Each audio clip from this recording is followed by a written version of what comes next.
आप देख रहे हैं अमेज नाउ। गंगा, यमुना, राप्ती और गोमती के तटवर्ती इलाकों से खबरें आप तक। नमस्कार, सत्य घटना के नए अंक के साथ मैं मेनका। शुरुआत करते हैं आज की मुख्य घटनाओं से। सावन के पहले दिन सीएम योगी ने गोरखनाथ मंदिर परिसर में किया रुद्राभिषेक। Gorakhpur police dog squad team की शक्तिशाली डॉग लिली की मौत पर गमजदा रहे पुलिसकर्मी। गोरखपुर देवरिया रोड स्थित सिमरिया पर जल जमाव से आवागमन बाधित। गोरखपुर समाजवादी पार्टी कार्यकर्ताओं ने पूर्व सांसद और दस्यु सुंदरी फूलन देवी की पुण्यतिथि पर किया याद। और आजमगढ़ में दो भाइयों के परिवार आपस में भिड़े, चाकू के हमले से 5 वर्षीय मासूम समेत 5 घायल। अब सत्य घटना विस्तार। गोरक्ष पीठाधीश्वर एवं उत्तर प्रदेश के मुख्यमंत्री योगी आदित्यनाथ ने सावन के पहले दिन गोरखनाथ मंदिर में रुद्राभिषेक किया। इस दौरान उन्होंने देवाधिदेव भगवान शिव से कोरोना वायरस के संक्रमण से जूझ रहे संपूर्ण विश्व के कल्याण, उद्धार, समृद्धि एवं शांति के लिए प्रार्थना भी की। इस दौरान हमेशा की भांति गोरखनाथ मंदिर में हिंदू सेवाश्रम में मुख्यमंत्री योगी आदित्यनाथ ने जनता दरबार लगाकर सैकड़ों लोगों के फरियाद को सुना और उन्हें ये भरोसा भी दिलाया कि उनकी समस्या का समाधान जल्द से जल्द हो जाएगा। इसके साथ ही उन्होंने मौके पर मौजूद अधिकारियों को निर्देश दिया कि हर मामले का निपटारा सही तरीके से होना चाहिए।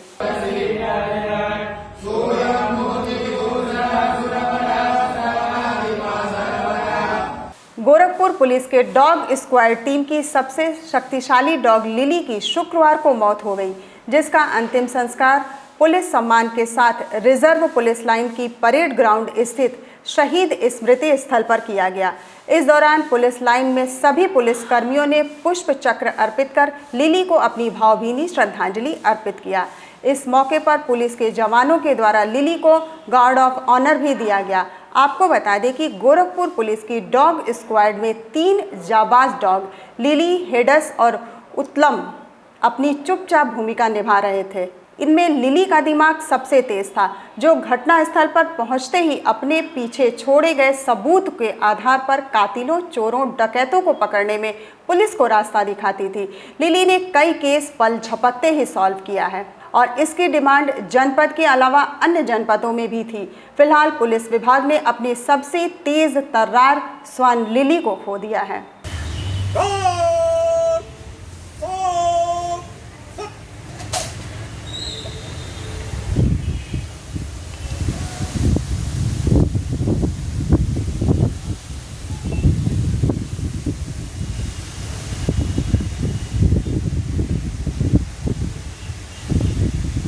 गोरखपुर जनपद में बीते दिनों हुई बारिश की वजह से महानगर वासियों को जल जमाव से अभी तक निजात नहीं मिला था कि गोरखपुर देवरिया रोड के मध्य स्थित सिंघड़िया में जल जमाव की वजह से स्थिति भयावह बनी हुई है।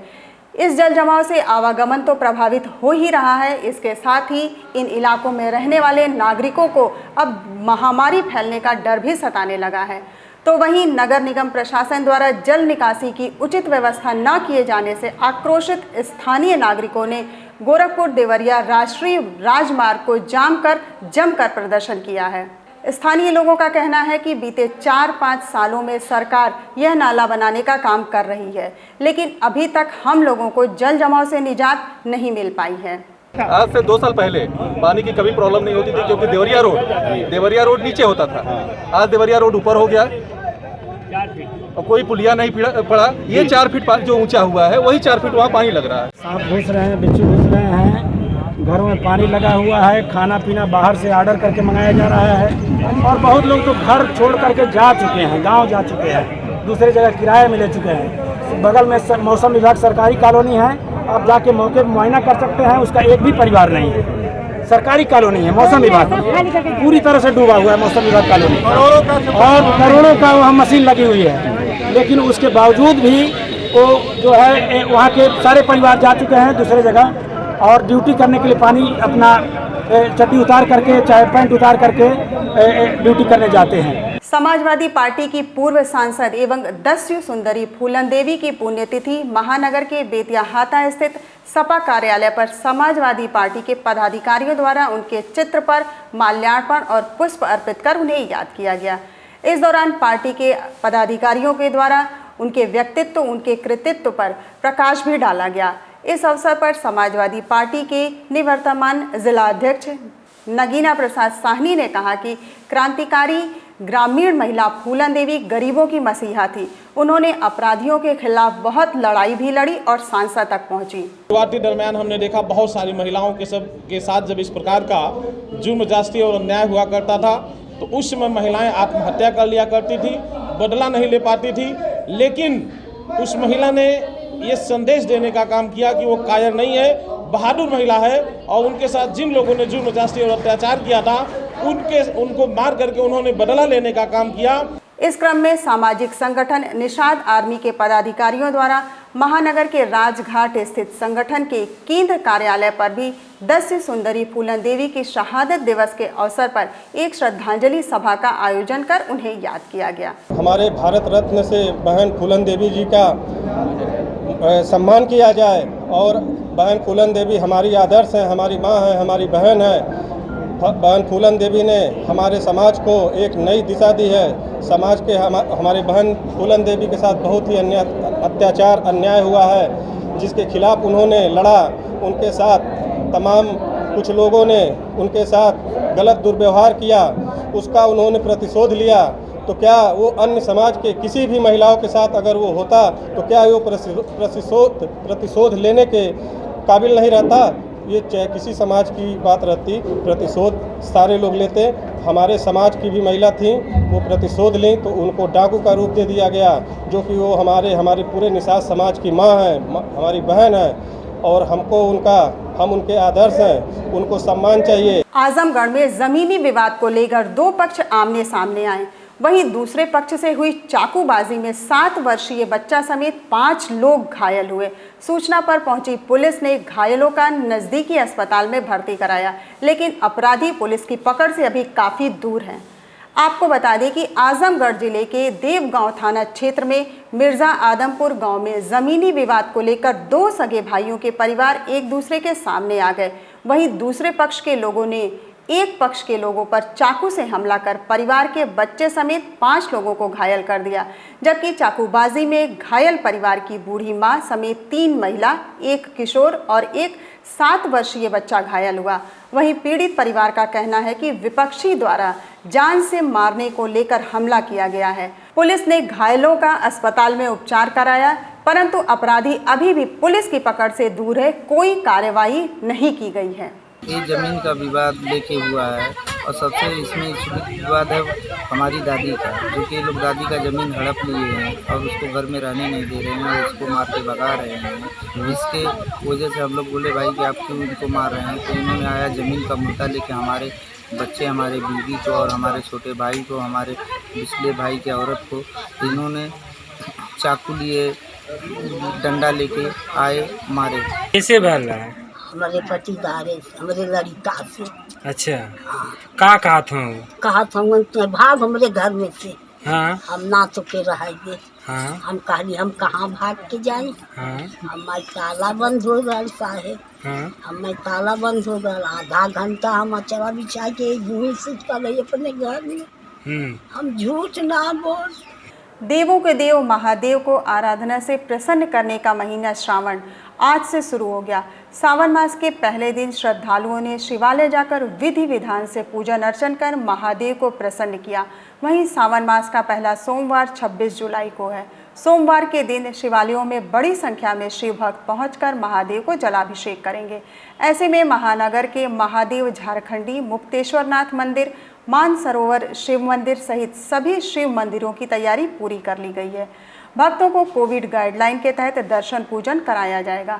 इस अवसर पर मुक्तेश्वरनाथ मंदिर के मुख्य पुजारी ने सावन मास की महत्ता के बारे में बताते हुए कहा कि 1 माह तक चलने वाले इस महीने में भगवान शिव की मन से आराधना करने से सारी मनोकामनाएं पूर्ण हो जाती हैं। हमारे सावन का इसलिए महत्वशील है कि हर सोमवार से इसकी विशेषता है कि भगवान भोलेनाथ के समक्ष अपनी मन्नत आप कहते हैं, आपका मन्नत पूरा हो जाता है। मऊ जनपद के एक अस्पताल में प्रसव के बाद नवजात को घर ले जा रहे परिजनों का वाहन बलिया जनपद के पियरिया गांव में खड़े एक ट्रक से टकरा गया। इस दर्दनाक हादसे में 2 लोगों की मौत हो गई तो वहीं नवजात समेत 5 लोग गंभीर रूप से घायल हो गए। सभी घायलों के इलाज के लिए उन्हें वाराणसी रेफर किया गया। फिफना थाना क्षेत्र के कामपुर की रहने वाली अर्चना को प्रसव के लिए मऊ के अस्पताल में भर्ती कराया गया था। यहाँ उन्हें बच्ची हुई थी। प्रसव के बाद परिजन नवजात के साथ सफारी कार से घर लौट रहे थे। सफारी कार जैसे ही पियरिया के पास पहुंची, चालक को झपकी आ गई। इसके बाद सफारी खड़े ट्रक से जा भिड़ी। टक्कर इतनी जोरदार थी, सफारी का अगला हिस्सा पूरी तरह से क्षतिग्रस्त हो गया। मौके पर चीख पुकार मच गई। इसे देखकर आसपास के लोग मौके की ओर दौड़ पड़े। पुलिस को भी मामले की जानकारी दी गई। सफारी में नवजात समेत सभी 7 लोग घायल हो गए। सभी को गाड़ी से बाहर निकालकर एम्बुलेंस से जिला अस्पताल भिजवाया गया, जहां 2 लोगों को डॉक्टरों ने मृत घोषित कर दिया।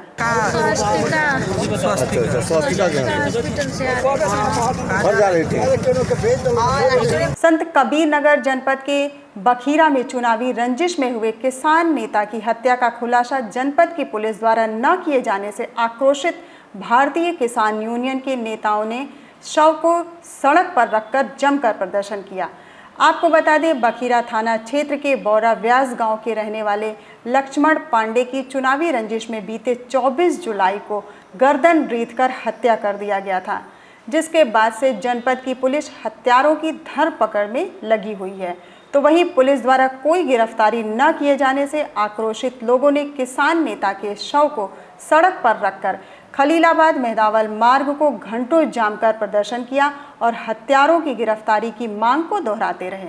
आज यही नहीं, पूरे प्रदेश में एक समाज को टारगेट बनाया जा रहा है और धीरे धीरे सभी समाजों को टारगेट बना रही है ये सरकार।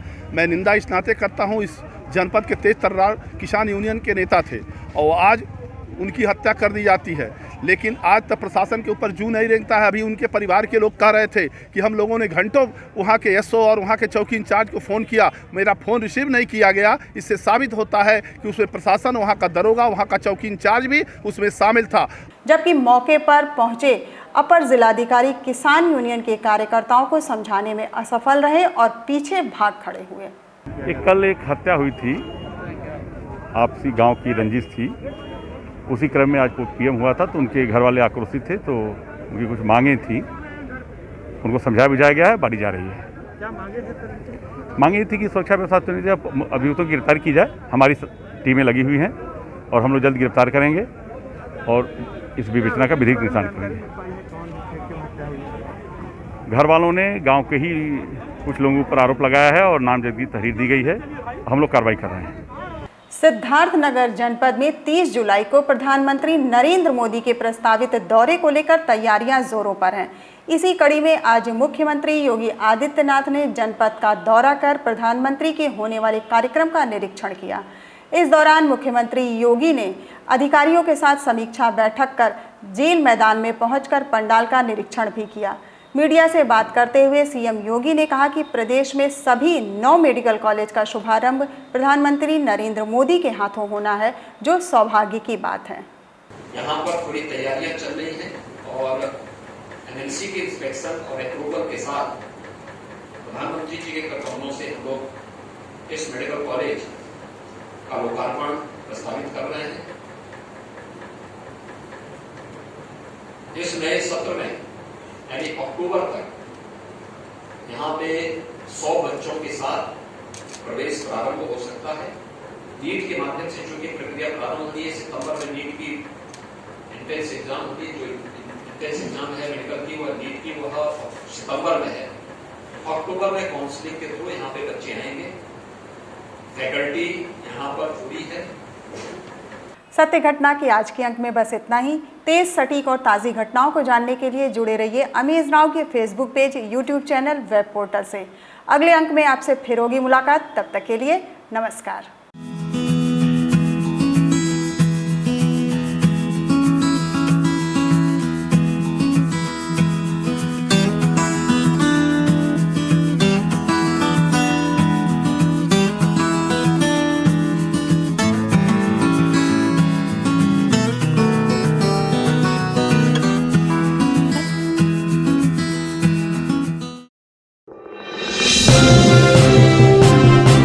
आप देख रहे हैं अमेज नाउ, गंगा, यमुना, राप्ती और गोमती के तटवर्ती इलाकों से खबरें आप तक।